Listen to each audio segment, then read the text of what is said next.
All right, green across the board. All right, here we go. Hello, listeners and citizens of Broncos country. My name is Adan Diaz, and I am joined today by my co-host, Richie Richie. And to our Spanish viewers and listeners out there, bienvenidos al programa. Hoy mi nombre es Adan Diaz y estoy acompañado por mi compañero y locutor, el señor Richie Rich Richie. And you guys y todos ustedes are here for Broncos Talk.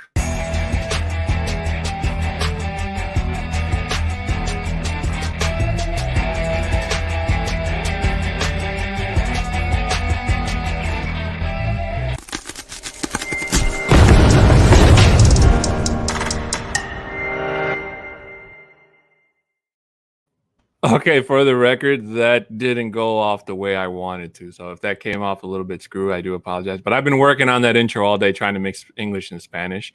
So I hope that works out. But Richie Rich, how are you, my friend? Not too bad. I'm great, thanks. In Canada, we call, because Spanish is not a main or primary language here, it's French. So when we have the French and English combined, we call that Fringlish here in Canada. Just so that everyone's, wants to kind of go north of the border and learn that kind of stuff. Right. Well, Rich, we have a good show on our hands today. And today we're going to talk about the special teams. Yes. And we're also going to talk about what we're going to dive into the topic of everybody's conversation about Matthew Stafford and the whole shebang. And, thank you. My pants are done. You can't get that anywhere else, folks. Only live. This show's PG. Let's keep it that way, please. Yeah.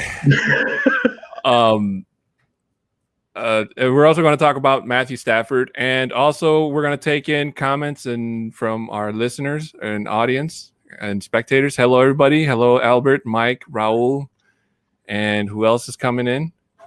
So let's get on to the first point of the show, which is special teams. Now, this isn't a topic that's been talked about since the end of the season, and that's about one Tom McMahon. And I don't know about you, Richie Rich, but I'm starting to think that Tom McMahon has some dirt on somebody to have kept his job after going over that horrendous season. I agree. The only other thing that I had made a comment on elsewhere, Twitter, forums, whatever, is in order to move on from someone, you need to also have someone that you intend to, at the very least, bring in to confirm for some form of confirmation bias that they're your replacement. So I do think that, we need to be mindful of that fact. Do we have someone that we believe is better than Tom? I think there's a whole whack of people that are better than Tom, including probably, a quarter or so of college coaches, but that's besides the point. The point is you need to have someone who you believe is better within the organization. No, I totally agree. And you know what? And it's funny that we're bringing this up today because just before we went live, Rich, I saw a topic that the official Denver Broncos website brought up in point, and that's about I don't know if you saw Super Bowl 50, being a Broncos fan and anything. Oh, I did. That amazing and controversial play by Jordan Norwood, where supposedly he called a fair catch. He caught the ball, but there was no whistle. Nobody tackled him. He just caught the ball and he took off.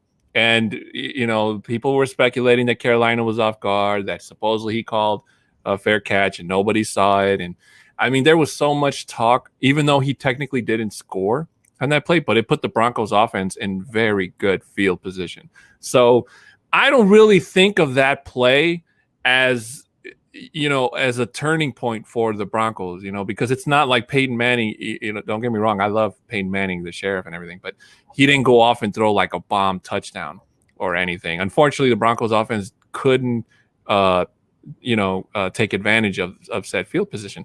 But the Broncos have been missing just that one guy, somebody like Trenton Holiday, who speedy wide receiver, or speedy guy, I should say, who, when he caught the ball, if you didn't stop him, that man was gone.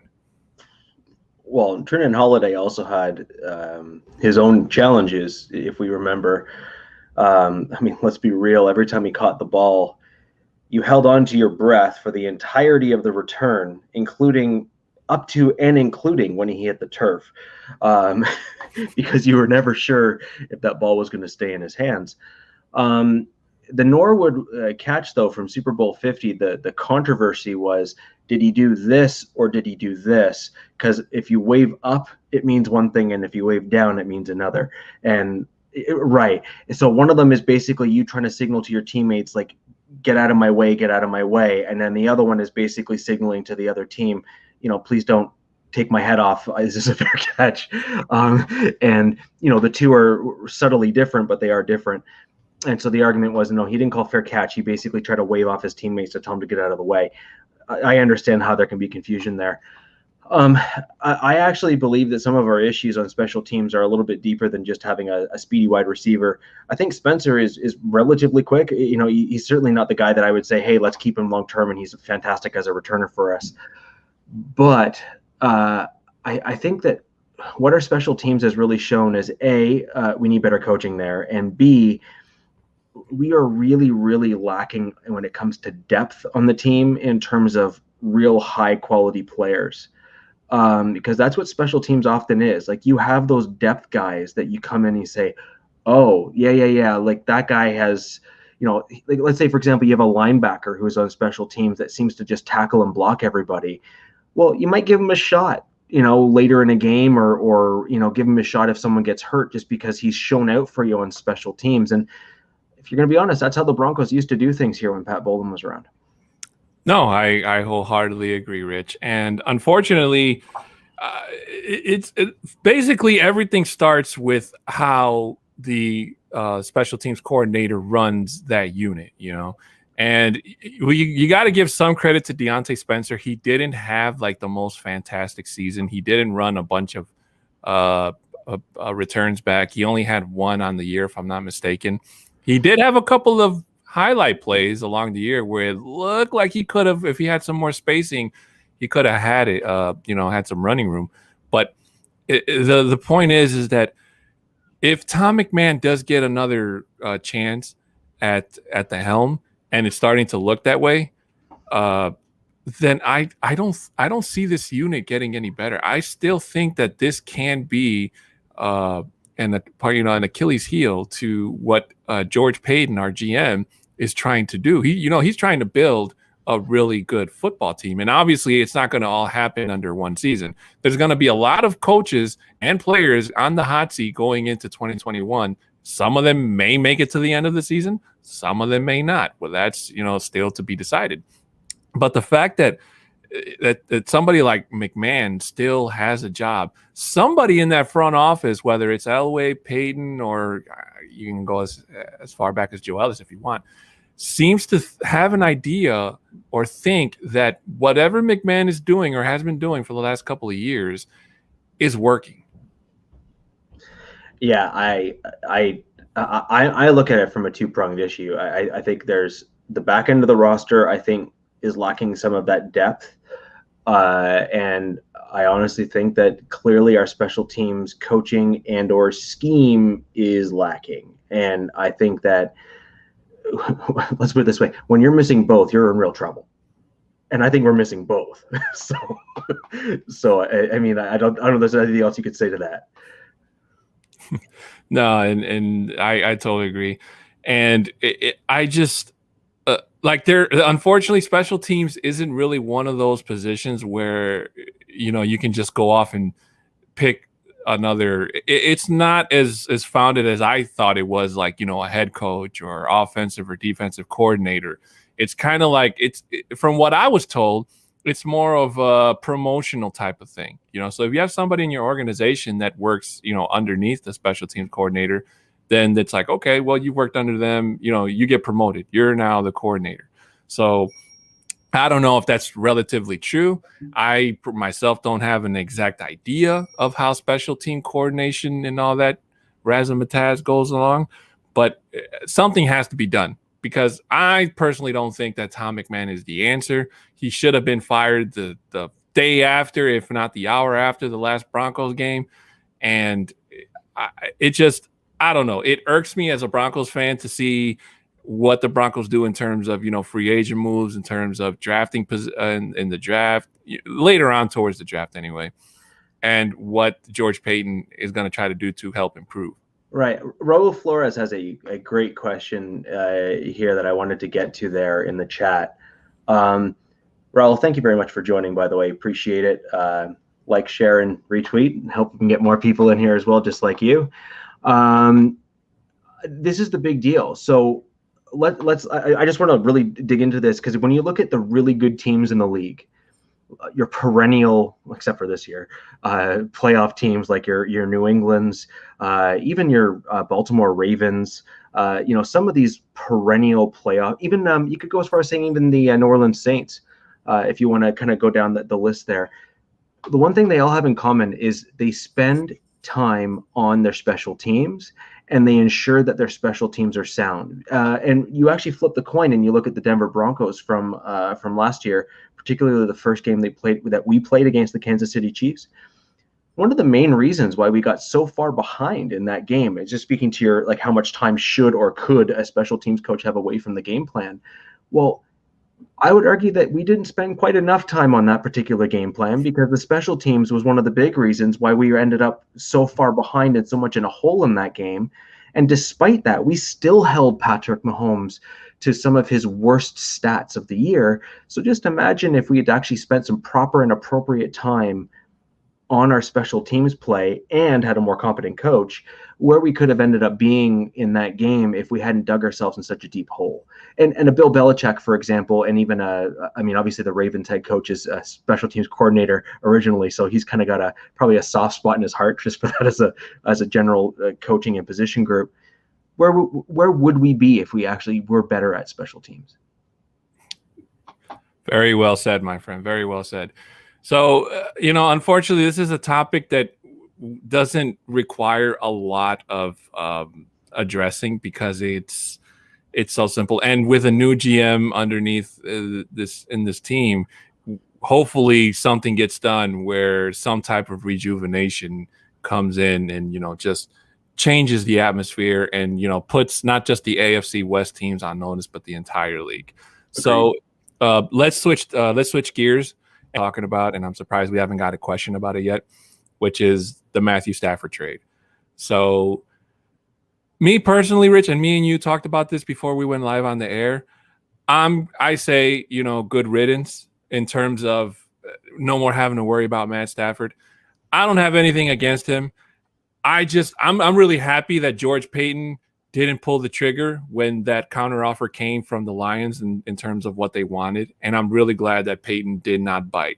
And I've been hearing it all day from my co-hosts on Mile High Roundtable, people on social media, going back and forth. Broncos country is divided, Rich. Some people think that the Broncos, missed out, that they should have went out, put more chips on the table to get Matthew Stafford. But you're going to hear it from me first. I say that it's done. And hopefully this puts a kibosh also on this whole thing with Deshaun Watson, because as much as you can Photoshop the Broncos jersey on Deshaun Watson all you like, that's not going to happen. Because if you think what the Rams gave up for Matthew Stafford was ludicrous, just imagine what the Texans are going to want for somebody of Deshaun Watson's character and caliber, I should say. The problem with what they gave up for Matt Stafford was worse, actually. I mean, the Rams blew my mind what they ended up giving away for Stafford. And first off, this is going to be one of those kind of boring segments, I guess, because, every show you want like the one side guy on the one side and the other guy on the other to kind of start butting heads. Unfortunately, that's just not going to happen this go around. I actually completely agree. My take, and you can go back and watch our last episode, which I highly recommend everybody does. Our last episode there was the one thing I brought forward. I want us to put something on the table for Matt Stafford, because I do believe he is an upgrade from Drew Lock. 100%, no questions asked. It's full stop. But you can't give up more than even that first round pick, and that's it. Really, like that full stop, that's it. And you give it up for this year and this year alone, because you're basically immediately upgrading one of the most important positions on the field. And then, but what's more important than that is you're not jeopardizing your future by giving away all those additional ones, which are premium picks, and I don't care where you're picking in the first round. And you need to retain the 2021 draft, second, third, fourth, fifth, and sixth round, because you don't get to 5 and 11 when you're only one quarterback away. Mm-hmm. No, I wholeheartedly agree. And, and I've been hearing, I don't know who I heard this comparison from somebody who said that, Matthew Stafford is going from, cold and snowy Detroit to, warm and sunny LA. And in my head, I'm like, they play in a dome. Ford Field is a giant dome. So it could be sunny and bright outside all you like, or rainy or cold. The temperature inside is still the same thing. So that's not a factor. So to me, that was pretty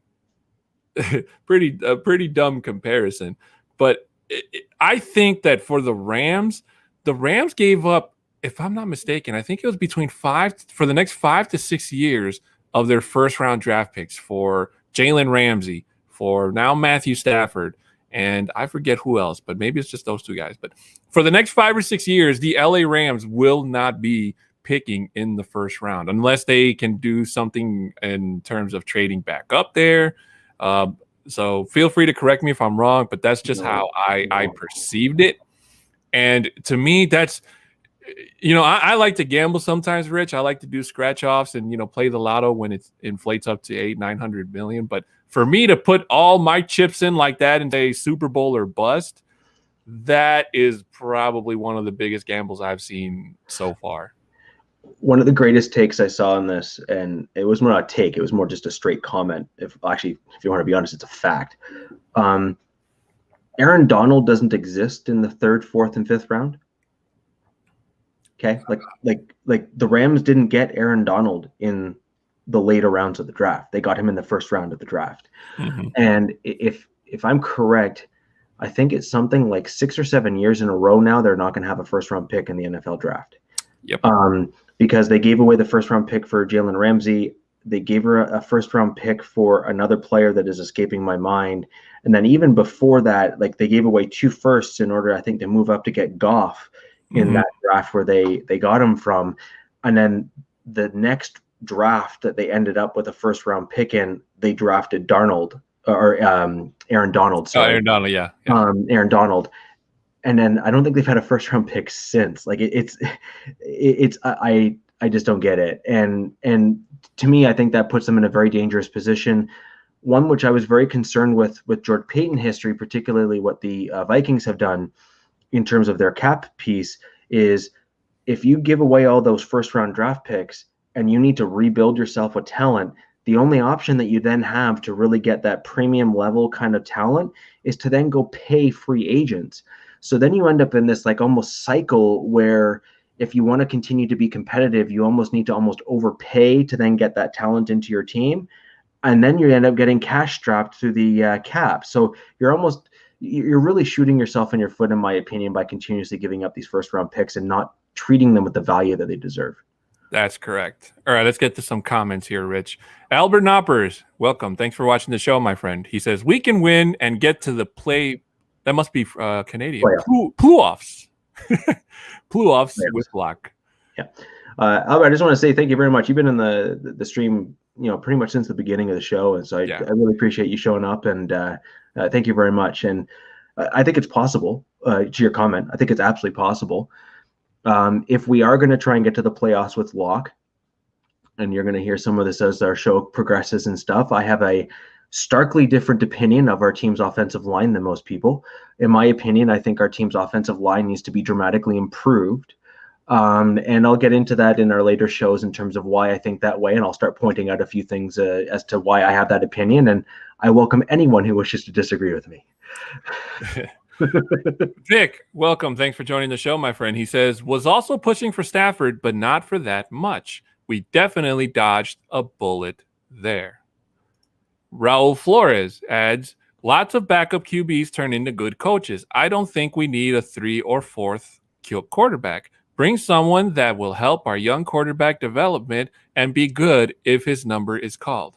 Now, I will tell you, Rich, before you throw your 2 cents into this hat, the one thing that scares me when I get a Denver alert is that the Broncos, especially, and I'm trying to prep myself ready for when free agency starts, because I'm thinking that I'm going to get that text that says, the Broncos go off and get somebody like Fitzmagic or, yeah, just like Mundungus, somebody that's going to start over Lock. And that's kind of like my fear right now, because I don't want anybody to start over Lock. I want somebody, if they're going to bring in, to light the fire underneath Drew's feet, that says, okay, look, Drew, if you don't play up to par and your play drops and you bring that 2020 season into this season, then you're going to get benched. I'm sorry.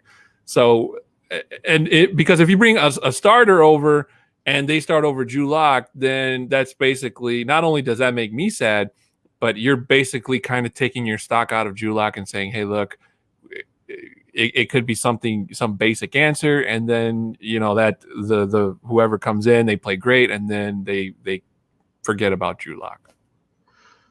I don't think I wouldn't necessarily see Fitzpatrick as a starter over Drew Lock. I do think that the intentional element of bringing in probably a short list of a handful of QBs like that. So you'd have like an Andy Dalton, you'd have Alex Smith, and you'd have Fitzpatrick. That would probably all be within that. They would basically, if either of those three guys were brought in, they're basically standing there with the blowtorch pointing upwards at the depth chart and saying, let's go. And I think as a competitive individual, you should want that. You should want someone that's challenging you so that you can elevate yourself to be better. And as a competitor, you should want that. Drew Lock, though, the problem is unless he can show, and this is, again, my thing that I've spoken about a couple times before, he needs to select either his footwork or he needs to improve the reading of a defense, and he needs to focus on that in the offseason. And he needs to come in showing that he has improved that. And then the biggest one for me that I would actually prefer that he works on out of those two, and then add in a third, which I think is even more important, is his ball placement. He really, really, like, honestly, if there was one thing that he just if he could fix that one thing, I think you would see that immediate leap forward. Mm-hmm. If he fixes his ball placement, man, can he ever make a difference as a quarterback? Because, imagine like 3 or 4 of those picks were all due to his ball placement. They weren't necessarily due to an absolute poor decision or a poor throw per se.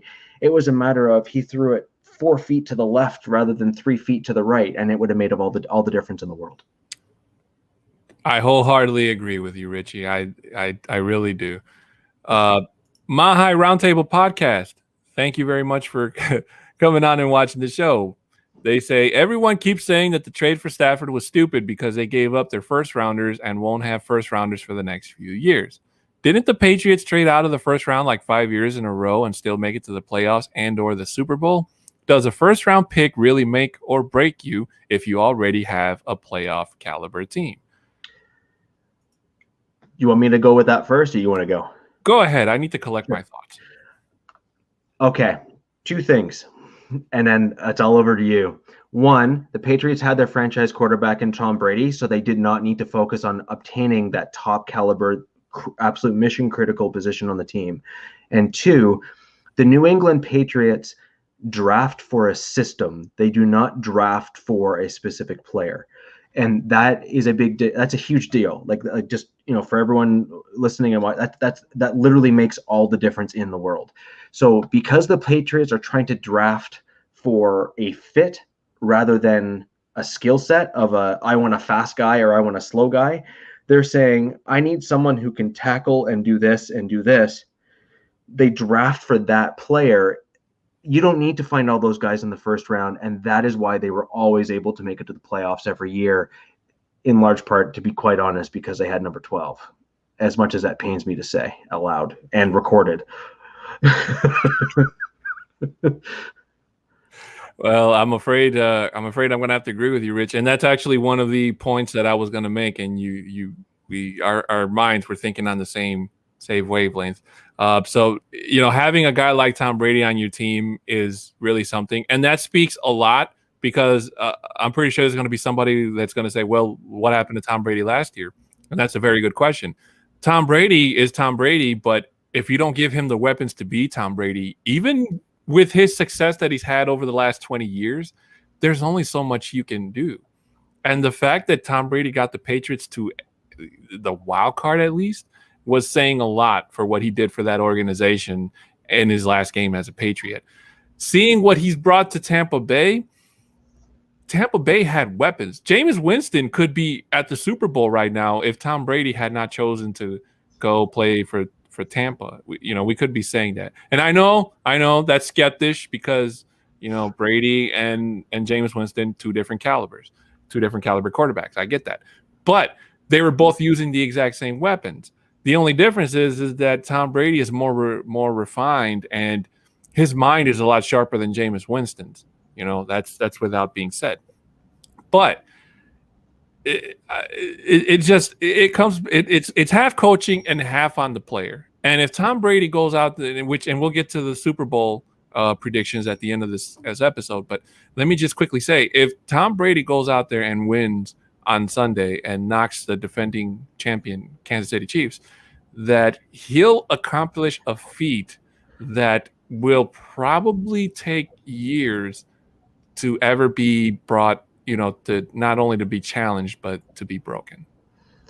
Well, it depends on what stat you're referring to. If you're talking about a quarterback going to another team and winning a Super Bowl, you could argue Peyton Manning had already done that before. Yeah, Tom Brady. I'm talking about getting. And I'm happy to, do the happy dance and celebrate that to try and counteract the comment that I just made before, which I still feel wrong about the fact that I said it out loud. But just on your Jameis Winston comment there, I agree and I disagree at the same time. Jameis Winston is very much like Drew Lock, unfortunately, particularly at this stage in his career. Clearly has talent, but he seems to love throwing the ball to the other team. Like Jameis Winston went 30 for 30. He threw 30 touchdowns and 30 picks in the season before he got traded away or cut, right? And really, if you look at what the biggest difference between the Tampa Bay Bucks this year and the previous year, I mean, Tom Brady, I think, was it 7 or 17 or something like that? I can't remember what the actual number was, but basically it was like less than half of the picks that were thrown. And then I think he threw as many or more touchdowns as well, like to counter it. So like you're talking more touchdowns and less picks by a margin of like almost half. So, I mean, that alone as a statistic makes all the difference in the world. You're throwing more touchdowns and you're not throwing the ball to the other team. That's I don't even think you need to say more than that. Like that just makes nothing but sense, right? Right. All right. Let's get to this question real quick, Rich. Kenneth Booker, faithful listener, longtime viewer. Thank you very much, my good friend. He says, "What would you rather have? 2 top-rated cornerbacks or 4 top-rated linebackers? The cornerbacks would be Bryson Farley or linebackers Von, Chubb, Parsons, and Levante David." That's a bit of a doozy. I guess it all depends on me personally. I'm more of a linebacker type of guy than I am cornerback. So I would like, if you can get somebody like Levante David from free agency and, bring him over to Denver and land somebody like Parsons or I forget the name of the other linebacker that's also slated to go, pick Oku something. I do apologize. I don't remember his last name. But if you can get either one of those guys, you'll have one of the most solid linebacker cores that can almost mimic what Tampa Bay had this past season in terms of getting a healthy Von back, healthy Chubb, breaking in the new guy and bringing somebody like Levante David in from fresh off of either a Super Bowl win or a Super Bowl loss. It's an interesting one. So I'm going to pull back on a comment that was made earlier in the show, and I'm going to tie both that one and this one together. Mm-hmm. So I disagree, Vic. I actually really like Vic Fangio as a coach for us. And I think if we're going to be honest, as Broncos fans, we would not have been even nearly as competitive this season if we did not have Vic Fangio as our head coach on this team.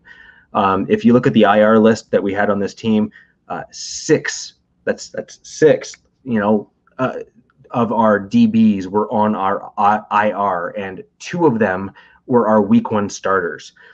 Tying it back to this that question there, given the fact that we have Vic as our coach and his coaching staff, I believe that if they have shown but nothing else is that they have a knack for coaching up DBs and CBs or cornerbacks.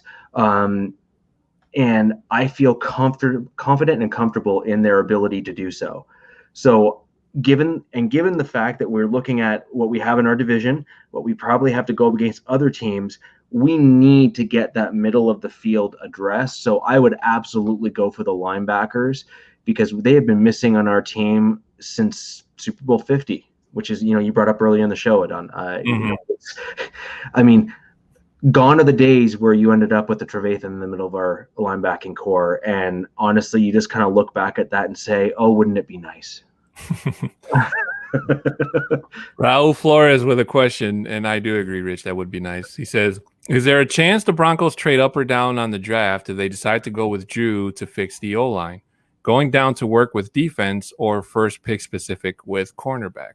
Now, I guess that kind of ties into what we were talking about, and which also I'll bring this comment up that was made by our producer, Mike Clark, who says the offensive line was ranked 12th in the NFL. What do they need to fix? So obviously our offensive line, the right tackle was pretty much a turnstile when we had Wilkinson in there. There's no doubt about that. Dalton Reisner had a bit of a down year. He got pushed around. Glasgow didn't live to every cent of his contract. He had some ups and down games, at least in my perspective. Not every game was terrible. And Cushenberry, he's a rookie. He's learning on the spot. One thing that always scares me about rookie centers is when they do that over the head snap that happened to Pittsburgh twice, if I'm not mistaken, in their game. And every Broncos fan has that nightmare from Super Bowl 48 where the ball goes over the very first snap of the game, goes right over Peyton Manning's head. Oh, so, you just knew it was going bad. Yeah. I'm telling you, I have nightmares about that.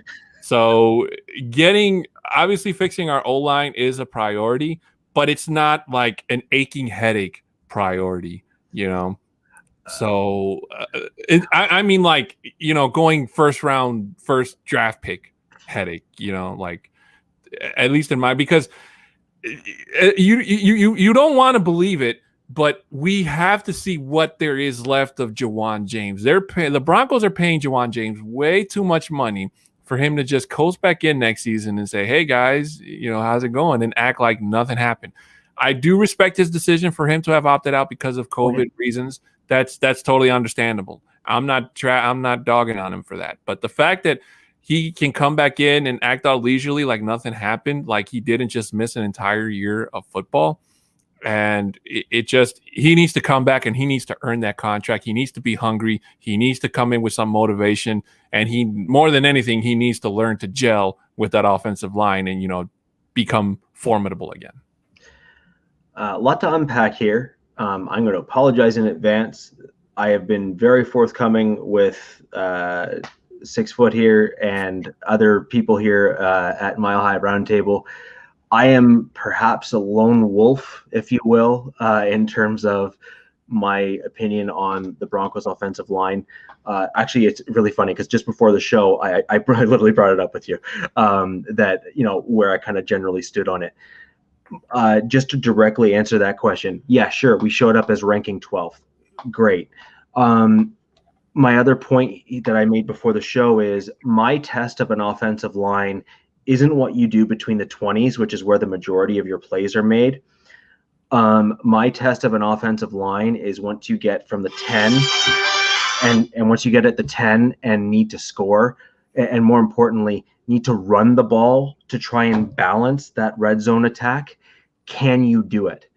And I'm going to try and pull the stats on it, but certainly my eyeball test and when I was watching the tape and I was rewatching the games and that kind of stuff, the Broncos offensive line could not move the other defensive lines out of the way in order to get our running backs through to get a yard or 2 or 3 to get the ball into the end zone.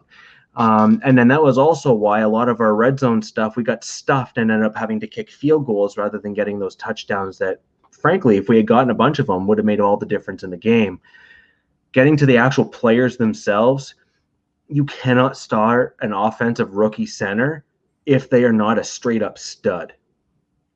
The Broncos did it the right way with Matt Paradis when he was brought in, or Paradis if you want to go French, from Canada, and we held him back, and then we stepped him in, and eventually when we got to Super Bowl 50, he was an absolute stud offensive center. Like, he was a really, really good offensive center. And to your point, Reisner regressed. I hated the Glasgow pick because, unlike a lot of people, yes, he didn't get pushed all the way back, but the problem is that at the first part of the snap, he was getting pushed backwards off the line, and then he had to try and recover to push his guy forward to continue the block. When you're not the aggressor in that situation and the bully on the field to push your guy forward, you're automatically putting both yourself and your quarterback at a disadvantage, and that is not a good look for an offensive lineman. So my issue is the dead center of our offensive line, and we need someone who, I believe James can in fact be a great right tackle or a good right tackle, because he was good before he got here. But again, a tackle, especially a right tackle, is the best of them typically come from within the first round or second round of the draft. And so, unfortunately, this might be the one segment where I disagree with you a little bit, is if we drafted a solid right tackle after even trading back or even staying where we're at and nailing it, like hitting it out of the park with that lineman pick, I would not be upset, because the reason I think why so many players on the Broncos are not a fan of James isn't because of this past season in 2020. It's because of 2019, when all of the comments and rumors coming out of the Broncos organization was that he was healthy, but then just refused to play. Mm-hmm.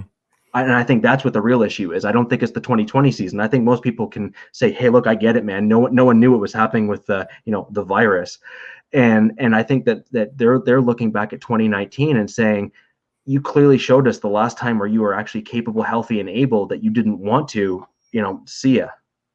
Right. Well, by the way, that was me calling you, disagreeing with you, because I didn't want to interrupt you through the podcast. So I thought I'd scare the heck out of you. So no, I'm just kidding. No, but it's okay. It's agreed to disagree, Rich. And you make good points, and I like to think I make good points. But either way, it wasn't as bad as other teams, and I give a lot of credit to Mike Munchak. The only thing that irritates me about Mike Munchak is him throwing a guy out there like Elijah Wilkinson and, trying to dig for gold where they're like in a pit of mud, so to speak.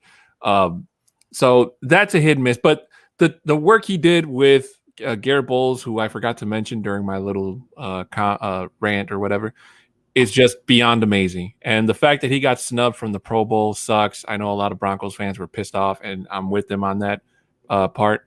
But we just need to make sure that 2020 for Garrett Bowles was not a fluke, that he doesn't regress and go back into being the Garrett Bowles that he was before. And I don't think he will, because, being a left tackle it's not an easy position. And like you said, the best left or right tackles usually go in the first round. Just look at the improvement that Wives has done with the Bucks. He's been playing really good football on the offensive line. Except I don't think he's a right tackle. I think he's a guard. I'm not sure, but either way, he's on the offensive line. But basically, pretty much, the only problem that I had with Drew Lock and the offensive line, aside from his positioning or accuracy, like we talked about earlier, Rich, was the fact that most of the time Drew Lock did not trust his pocket, and he tried to do this fancy thing where he barely had the ball and then he would scramble where he didn't need to scramble. Most quarterbacks, they have to kind of take a risk and trust that their linemen are going to create a pocket long enough for them to get rid of the ball, or for them to open up a gap where the quarterback can kind of sneak in and see if anyone's open or make a run for it. And for me, there were a couple of times where the pocket was clearly there, but Drew tried to run to the left, tried to run to the right, or he threw too early or he threw too late, and it was either a missed pass, an incomplete pass, an interception, or bobbled in the air by the wide receiver and intercepted. I mean, it was something that rarely led to what we saw from Drew Lock in 2019, where he was just throwing dimes, man, and it almost felt like he could do no wrong. Yeah, that's what I was kind of referring to when I was talking about the center of the line, though, earlier in my comment, is for a good portion of that season and even into the back end of the season, he had a couple things he was dealing with. One, he would have a handful of free runners that were coming through the offensive line even later into the season. So he constantly had that running through his mind just because he couldn't fully trust the offensive line, regardless if they were ranked 12th or not by Pro Football Focus or any of these other sites out there. So that was one issue. And then the other issue that he had was those three interior linemen, the center and the two guards. If they can't constantly maintain that kind of V that you normally get within the pocket there, and especially when the offensive center is regularly getting pushed backwards, you can't reliably expect that pocket to be there when that is your norm. Like that's when you like for Drew Lock, that was what he was expecting to see. And that's part of the reason why I think he really struggled with what you were just talking about, which was he had a pocket. Yeah, well, that's great. That one time he did. But the problem is the 10 throws before, the pocket was gone. So he was saying, I could do that. But then that guy right there that looks like he wants to kill me might actually do it. Let's kind of switch gears a little bit, Rich. And I know we kind of dove into the topic about the linebackers, but let's get into the end part of the show, towards the end part of the show, and that's about the secondary, which is cornerbacks. And Chad Marsalis, I'm sorry, I hope I didn't mispronounce your last name. Thanks for watching the show. He chimes in and says, "We will need a couple veteran cornerbacks. It's going to be hard to trust Callahan because of his health. Ojemudia, and even if we draft a rookie at 9, I've yet to see a rookie cornerback NFL ready. Who would you like to see in the backfield?" Now, me, basically, I was kind of skeptical when the Broncos went and got AJ Bouye. I tried to be, Mr. Optimistic and try to, think, oh, well, maybe a change of scenery will do Bouye good, coming in and working in for a defensive-minded coach like Vic Fangio. But unfortunately, he started off on the wrong foot, getting injured week 1. And then when he came back, he didn't have anything that was like stellar. It kind of seemed like pretty much the same AJ Bouye after they had that amazing run in Saxonville. Pretty much after that. That's the AJ Bouye we got. So we didn't get an improved version of that. And then he goes out and gets suspended for PEDs. And that pretty much, to me, put the nail on his coffin as a Denver Bronco come the offseason. So I think that the Broncos are going to maybe get a cornerback in the second round. Maybe not so much first, especially if one of their targeted linebackers is still sitting there at number 9.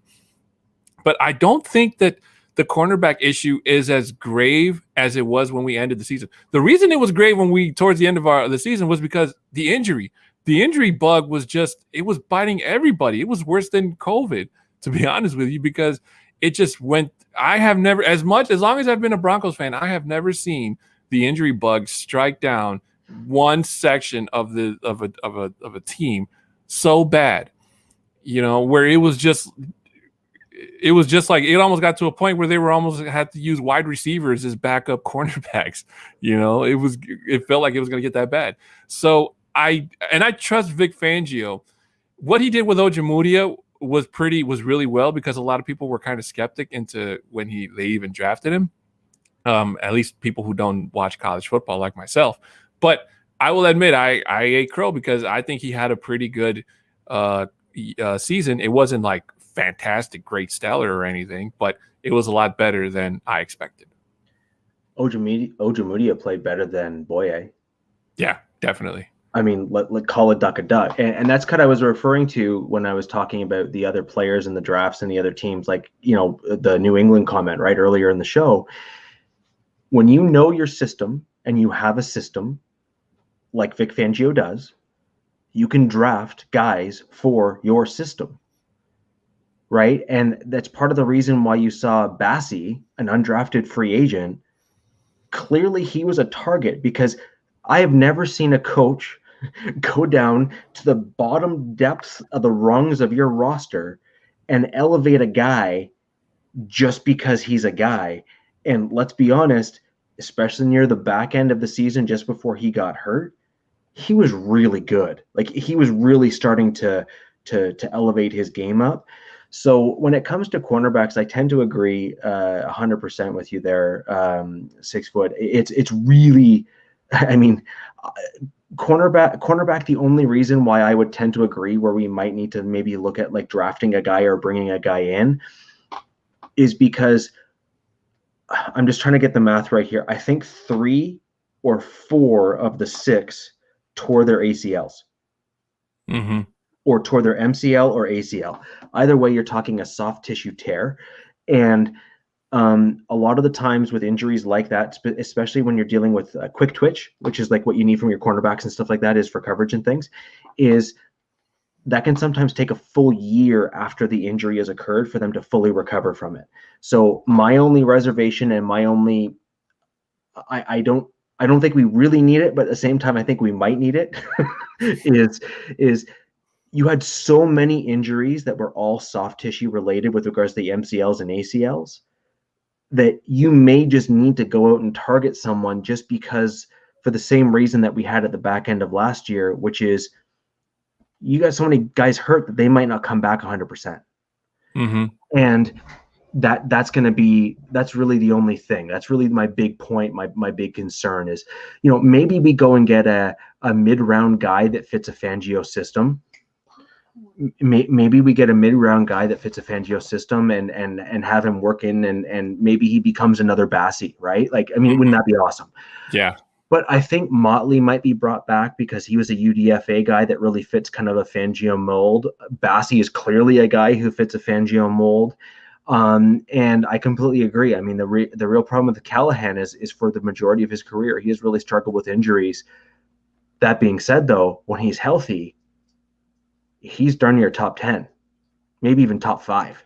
Right. So, I mean, that's the problem with a guy like with that guy there is you're looking at him saying, Bryce, man, like figure out this whole injury thing. And man, you're going to be pricing yourself out of the market for the Broncos to be able to retain you because you're just that good.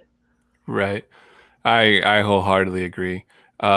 Kenneth Booker says, I totally agree. 6'10". The guards and center gave like PTSD from the early game struggles. I just wanted to add that I had somebody in my corner about that. Raul Flores says, will we get safety just in case Simmons goes away after next season? I hope so. Is he asking if we're going to get a safety in the draft or in free agency? Because if the Broncos are forced to get rid of one of their safeties, I think that they'll probably do away with Kareem Jackson before they do Justin Simmons. The only way Justin Simmons leaves or doesn't come back a Bronco is if he doesn't get that big contract, because he kind of swallowed his pride last season when John Elway didn't buck and give him a big name contract. And I still stand by my point that I've said not only on this podcast but also on MHRT, where I think that this season Justin Simmons didn't put out a good enough tape to say, hey, pay me big bucks, pay me the highest paid safety money, so to speak. Don't get me wrong, Justin Simmons is a good safety. He's got his strengths and he's got his flaws just like any other player. But I just think that whatever he put on tape this season just hasn't been enough. So whatever contract he does end up getting, I hope it's friendly enough where it doesn't break the bank and it takes away re-signing somebody like Shelby Harris or any other player on the team. I was trying to avoid a little bit of FA because I have quite a bit to say on the topic, so I'm gonna really hold myself back here, guys. I'm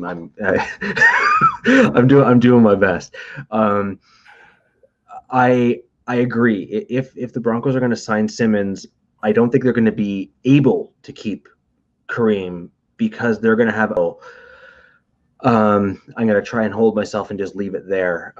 That being said, I could honestly see them keeping Kareem, not because I necessarily think that he's the best option for them per se, but they might want to keep that veteran leadership on the back end of the defense.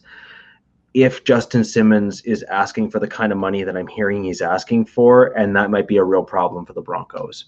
So the number that I'm hearing thrown around is like $17 million average per year as a number.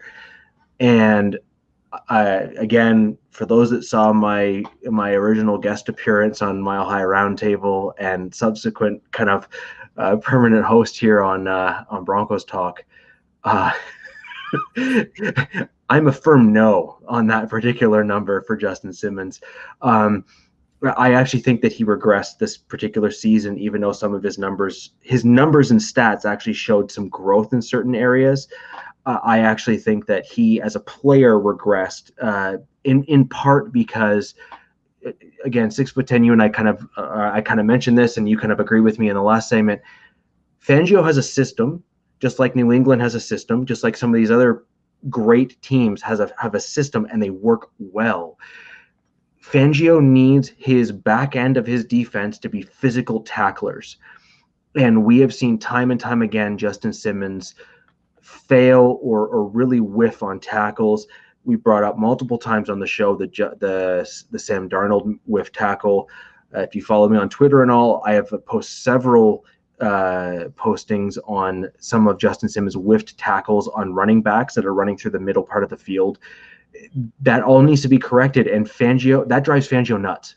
Just, I don't know if you've actually heard his pressers and stuff. I mean, it drives him bananas. He benched Bosby for the same type of play. So that should tell you everything you need to know. And sorry, he benched Bosby and he had no one else to replace him with. Right. No, I totally agree with that end part. But I think that them getting rid of or not or passing up on Justin Simmons would send shockwaves across Broncos country, just like it did when they cut Todd Davis, where it was just like, oh my God, now we don't have a linebacker. You know, our defense is screwed.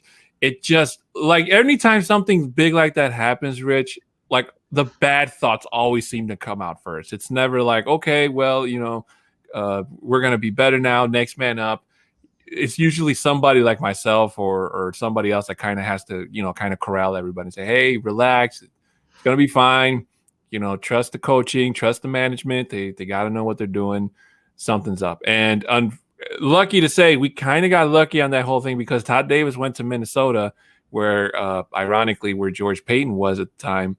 And he didn't really have like an incredible season with the Vikings defense. If anything, I could have sworn he struggled just trying to fit in that coverage, and it went down. He got injured a couple of times, if I'm not mistaken.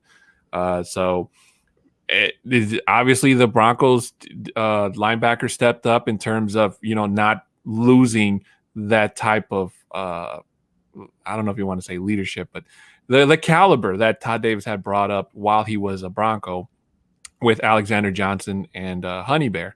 Now, that's not saying that they played spectacular every single game, because they did have their mishaps, but it wasn't as bad as everybody thought. Yeah, Todd Davis is a run-stopping linebacker. He's not a full three-down linebacker who you can comfortably put on coverage guys. You can't say, hey, follow that guy and let's get the coverage done. You know, we had two linebackers like that on our Super Bowl 50 defense, where you had these guys that were just all over the field. I mean, Danny Trevathan was all over the place. I mean, it was really something to see, really. I mean, that really, if that didn't solidify you as a Broncos fan, I'm not sure what would. And now you look at where our linebacking core is now. You basically have two guys that are similarly skilled, and that's really, I think, where we're struggling on our linebacking core, is that we don't have a speed guy. We don't have that coverage guy that can also tackle well and all that kind of stuff like we had with Danny Trevathan. We have basically two run-stopping linebackers. And if, again, this might be an unpopular opinion, but I'm going to say it anyway.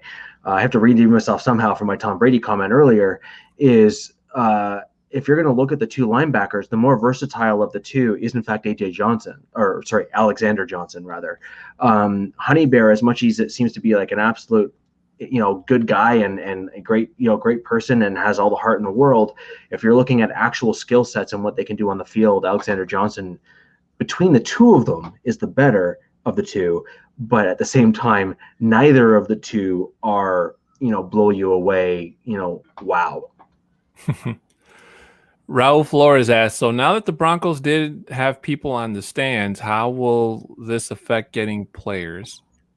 I'm going to guess that he's probably talking about the salary cap, seeing as how it's supposed to go down, since NFL teams and the NFL league in general didn't make that much money because I have some numbers on that if you want. Me personally, I don't think it's going to be a gigantic, drastic loss because the Broncos aren't the only team that's going to be affected by the salary cap hit. It's everybody. So obviously they're going to have to make some tough decisions. There's going to be players on the team that are going to have to take restructured contracts. So who knows? Free agency could be really crazy, folks. Keep that in mind because we could see players that if they don't get the team friendly deals that they want, they can walk and they'll go to a team that has the money to give it to them. And it'll be really interesting to see. Yeah, I actually have some numbers on the because I did some digging actually last year because I was quite curious because I kind of thrown some stuff out saying, well, surely the seats and stuff like, the selling of the seats and getting bums in seats and the beer sales alone, must really put a bunch of money in the owners' pockets. And it basically, from the numbers that I heard, it was somewhere between the 10 and 20% in terms of the annual revenue of the NFL worked out to both ticket sales and concession sales. Mm-hmm. So for the owners, like in terms of the actually ownership's revenue. So really, at the end of the day, you were not looking at an absolute devastating blow by not having bums in seats.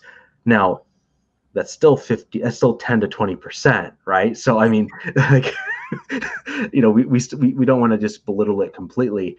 And that's really something important to keep in mind. So yes, it had an impact, but it's not quite as big of an impact as I think you might think. It makes every game look weird.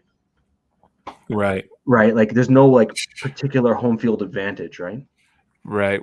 All right. Before we close the show, Rich, let's get to this question. Who is your favorite Bronco of all time not named John Elway? I grew up idolizing Dennis Smith and Steve Atwater.